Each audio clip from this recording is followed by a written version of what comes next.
Dagon by H.P. Lovecraft. I am writing this under an appreciable mental strain, since by tonight I shall be no more. Penniless, and at the end of my supply of the drug which alone makes life endurable, I can bear the torture no longer, and shall cast myself from this garret window into the squalid street below. Do not think from my slavery to morphine that I am a weakling or a degenerate. When you have read these hastily scrawled pages, you may guess, though never fully realize, why it is that I must have forgetfulness or death. It was in one of the most open and least frequented parts of the broad Pacific that the packet of which I was supercargo fell a victim to the German sea raider. The Great War was then at its very beginning, and the ocean forces of the Hun had not completely sunk to their later degradation, so that our vessel was made a legitimate prize, whilst we of her crew were treated with all the fairness and consideration due us as naval prisoners. So liberal, indeed, was the discipline of our captors, that 5 days after we were taken, I managed to escape alone in a small boat, with water and provisions for a good length of time. When I finally found myself adrift and free, I had but little idea of my surroundings.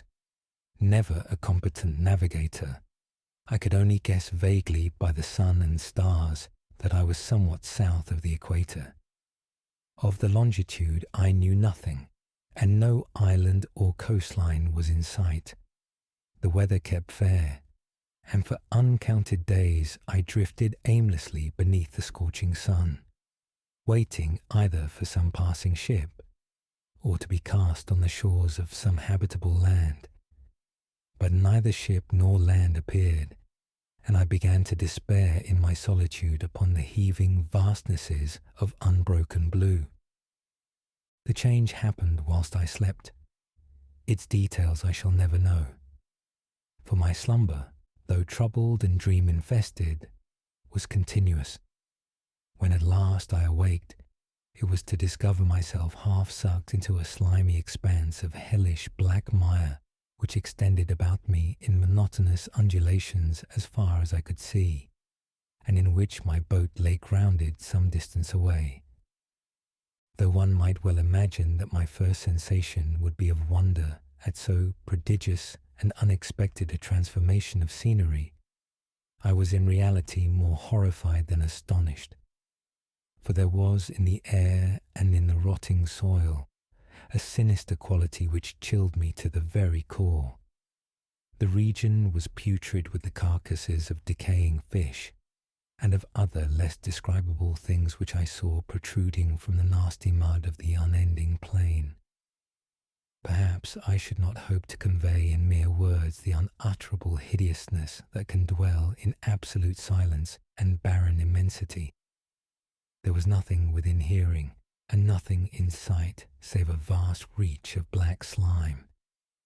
Yet the very completeness of the stillness and the homogeneity of the landscape oppressed me with a nauseating fear. The sun was blazing down from a sky which seemed to me almost black in its cloudless cruelty, as though reflecting the inky marsh beneath my feet. As I crawled into the stranded boat, I realized that only one theory could explain my position. Through some unprecedented volcanic upheaval, a portion of the ocean floor must have been thrown to the surface, exposing regions which for innumerable millions of years had lain hidden under unfathomable watery depths.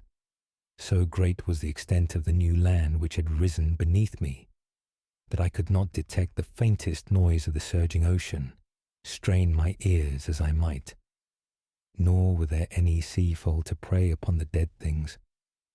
For several hours I sat thinking or brooding in the boat, which lay upon its side and afforded a slight shade as the sun moved across the heavens. As the day progressed, the ground lost some of its stickiness, and seemed likely to dry sufficiently for travelling purposes in a short time. That night I slept but little, and the next day I made for myself a pack containing food and water, preparatory to an overland journey in search of the vanished sea and possible rescue. On the third morning, I found the soil dry enough to walk upon with ease. The odour of the fish was maddening, but I was too much concerned with graver things to mind so slight an evil, and set out boldly for an unknown goal. All day I forged steadily westward, guided by a far-away hummock which rose higher than any other elevation on the rolling desert. That night I encamped, and on the following day still travelled toward the hummock, though that object seemed scarcely nearer than when I had first espied it. By the fourth evening I attained the base of the mound, which turned out to be much higher than it had appeared from a distance. An intervening valley setting it out in sharper relief from the general surface. Too weary to ascend, I slept in the shadow of the hill. I know not why my dreams were so wild that night, but ere the waning and fantastically gibbous moon had risen far above the eastern plain, I was awake in a cold perspiration, determined to sleep no more. Such visions as I had experienced were too much for me to endure again, and in the glow of the moon I saw how unwise I had been to travel by day. Without the glare of the parching sun, my journey would have cost me less energy. Indeed, I now felt quite able to perform the ascent, which had deterred me at sunset. Picking up my pack, I started for the crest of the eminence. I have said that the unbroken monotony of the rolling plain was a source of vague horror to me, but I think my horror was greater when I gained the summit of the mound and looked down the other side into an immeasurable pit or canyon, whose black recesses the moon had not yet soared high enough to illumine. I felt myself on the edge of the world, peering over the rim into a fathomless chaos of eternal night. Through my terror ran curious reminiscences of Paradise Lost, and of Satan's hideous climb through the unfashioned realms of darkness. As the moon climbed higher in the sky, I began to see that the slopes of the valley were not quite so perpendicular as I had imagined. Ledges and outcroppings of rock afforded fairly easy footholds for a descent, whilst after a drop of a few hundred feet, the declivity became very gradual. Urged on by an impulse which I cannot definitely analyze, I scrambled with difficulty down the rocks and stood on the gentler slope beneath, gazing into the Stygian deeps where no light had yet penetrated.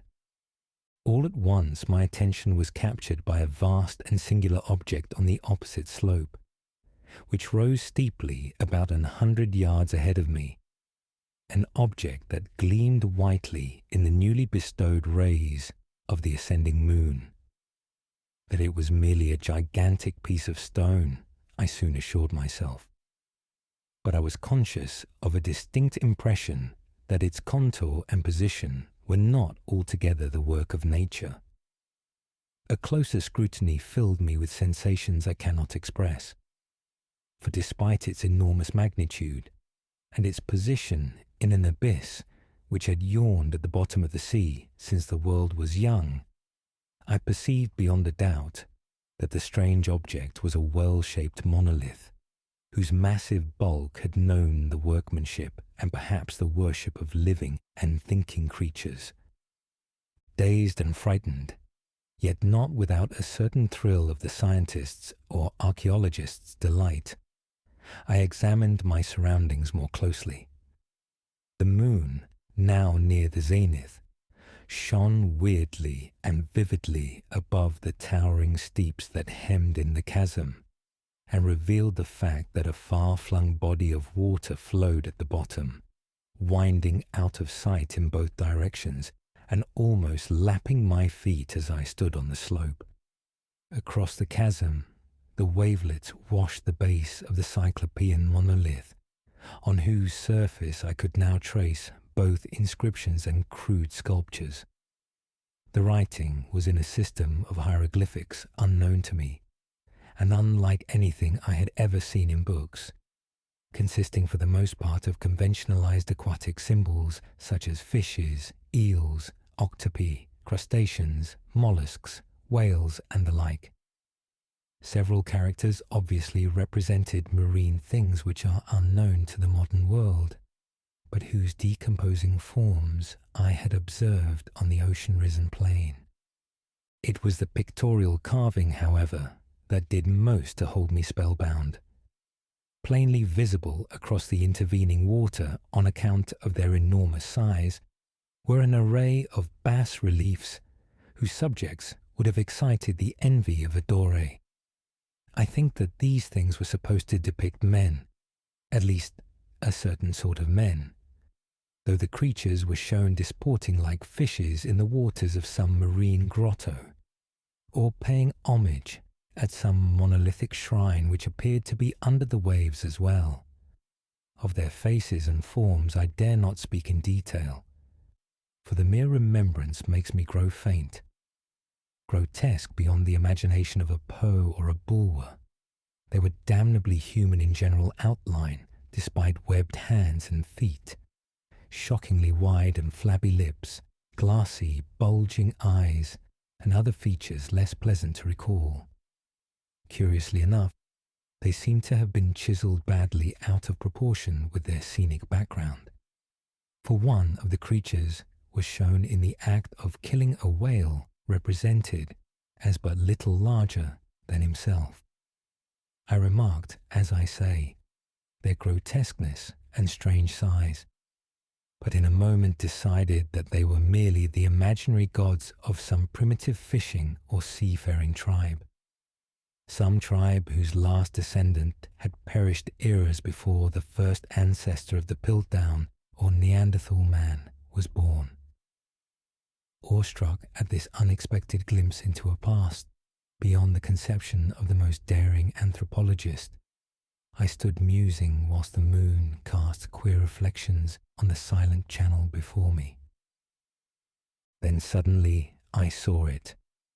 With only a slight churning to mark its rise to the surface, the thing slid into view above the dark waters. Vast, Polyphemus-like and loathsome, it darted like a stupendous monster of nightmares to the monolith, about which it flung its gigantic scaly arms, the while it bowed its hideous head and gave vent to certain measured sounds. I think I went mad then. Of my frantic ascent of the slope and cliff, and of my delirious journey back to the stranded boat, I remember little. I believe I sang a great deal, and laughed oddly when I was unable to sing. I have indistinct recollections of a great storm some time after I reached the boat. At any rate, I know that I heard peals of thunder and other tones, which nature utters only in her wildest moods. When I came out of the shadows, I was in a San Francisco hospital, brought thither by the captain of the American ship, which had picked up my boat in mid-ocean. In my delirium I had said much, but found that my words had been given scant attention. Of any land upheaval in the Pacific, my rescuers knew nothing, nor did I deem it necessary to insist upon a thing which I knew they could not believe. Once I sought out a celebrated ethnologist, and amused him with peculiar questions regarding the ancient Philistine legend of Dagon, the fish god. But soon perceiving that he was hopelessly conventional, I did not press my inquiries. It is at night, especially when the moon is gibbous and waning, that I see the thing. I tried morphine, but the drug has given only transient surcease, and has drawn me into its clutches as a hopeless slave. So now I am to end it all, having written a full account for the information or the contemptuous amusement of my fellow men. Often I ask myself if it could not all have been a pure phantasm, a mere freak of fever, as I lay sun-stricken and raving in the open boat, after my escape from the German man-of-war? This I ask myself, but ever does there come before me a hideously vivid vision in reply. I cannot think of the deep sea without shuddering at the nameless things that may at this very moment be crawling and floundering on its slimy bed, worshipping their ancient stone idols and carving their own detestable likenesses on submarine obelisks of water-soaked granite. I dream of a day when they may rise above the billows to drag down in their reeking talons the remnants of puny, war-exhausted mankind, of a day when the land shall sink and the dark ocean floor shall ascend amidst universal pandemonium. The end is near. I hear a noise at the door, as of some immense slippery body lumbering against it. It shall not find me. God, that hand! The window! The window!